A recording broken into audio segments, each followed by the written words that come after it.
Right, good morning, welcome back. Okay, ready to reassemble all this now, completely dry. Paintwork's lovely, fantastic finish, really happy with that. Now, once all that's back together, chuck it back in the bike for now, and then I can move on to the forks today. I'm gonna rip them apart, take all the guts out of them and chuck it to one side, and then deal with those bottom sliders. The corrosion on those fork legs is absolutely insane. It needs taking off with some paint stripper, get the worst out of the way, then blasting off in the booth to get a really nice, superb finish, and then 3 coats of tough paint, yep, you guessed it, and make them last for a lifetime and look exactly the same as the rest of the front end.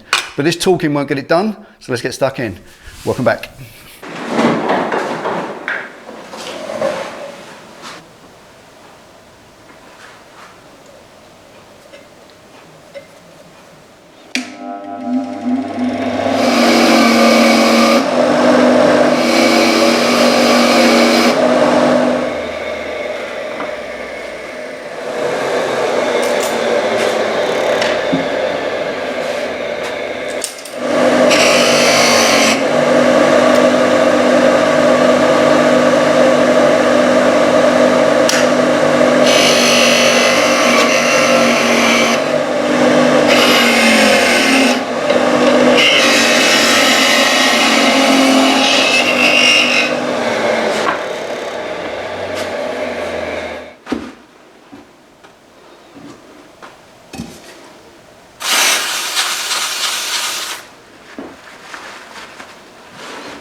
Right, okay.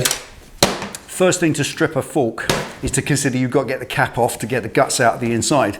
So undoing that cap when it's in the motorcycle is very easy because the yokes, if it's bolted in the yokes, they hold that leg still nice and safely. You get your tool on the top and you break the cap free.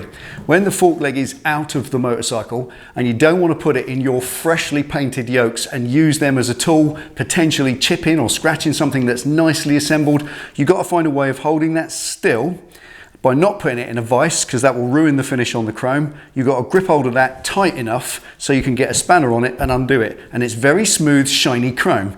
So here's a simple method, very easy, and you'll grip it every single time like a vice grip. I'll show you. First of all, little bit of degreaser, and get the oily residue off the fork leg so it's bone dry.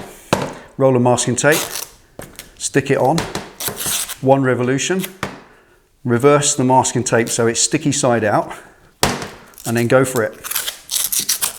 Overlapping it so it sticks to itself. Go back on so you're sticking it to the fork leg again.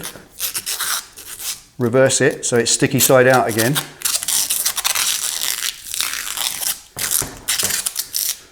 And reverse it back round so it sticks to the fork leg.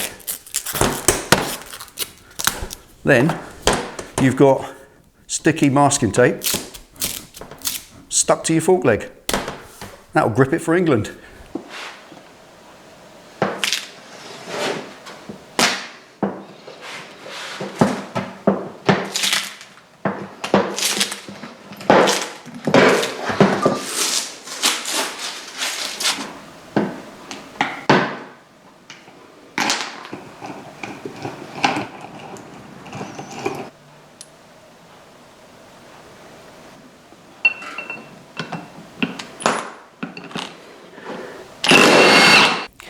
Okay, if you've got a rattle gun, then this is your friend in the case of the damper rod bolt.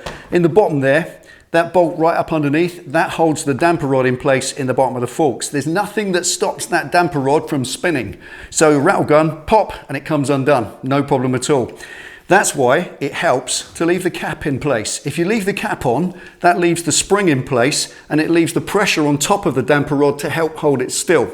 If you take the cap off, drop the spring out, then that damper rod in the bottom can just spin and spin and spin and keep going round and round, and that bolt will never break free. So break it free first before you take the cap off. Common sense, but you knew that.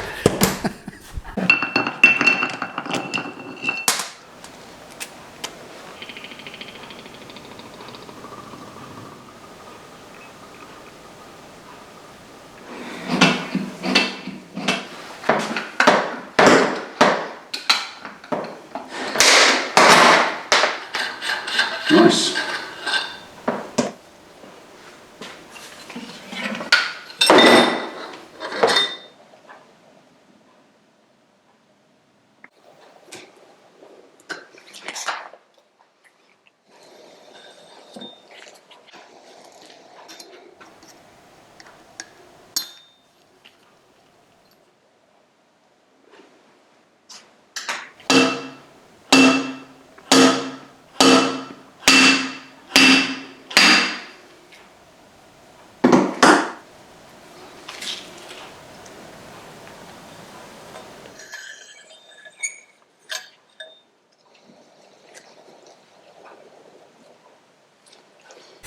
Right, now I'm very impressed. This set of forks have had some love, they truly have. We've got progressive spring, which 20 years ago was a progressive wound fork spring, standard in the Triumph Legend. I don't know, I'm going to look up a schematic diagram and find out, but if not, well, it's already got one. That was one thing I was thinking of doing if it had a linear spring, so that's one expense I don't have. Also, everything in it is immaculate. This little bronze bushing here, this is beautiful. I didn't buy these specifically because the bike's got 17,000 miles and it hasn't had enough ups and downs to wear that out. And it is immaculate. There's no scoring on that whatsoever. So that's a really good thing. I haven't got to buy one of them. I've got new fork seals and I've got new dust caps because you saw them weeping and I just want to eliminate that. But everything else is fine. The oil itself, even the oil is clean, it's red, it doesn't smell of eggs as is normally the case, and everything is fine. All of this is in beautiful clean condition. There's none of that black filth all over it. It all just needs a quick wash off in the parts washer and reassembling when the time comes. But the bit we wanted is this ghastly thing. Now that's completely empty, I'm going to clean it out inside, bung it up with cloths, then it's getting an outside treatment of a lifetime. I'm going to blast it all off, and that's what we're painting black. But not before I do the other one. So let's get this to one side, do the other one, and get them in the booth.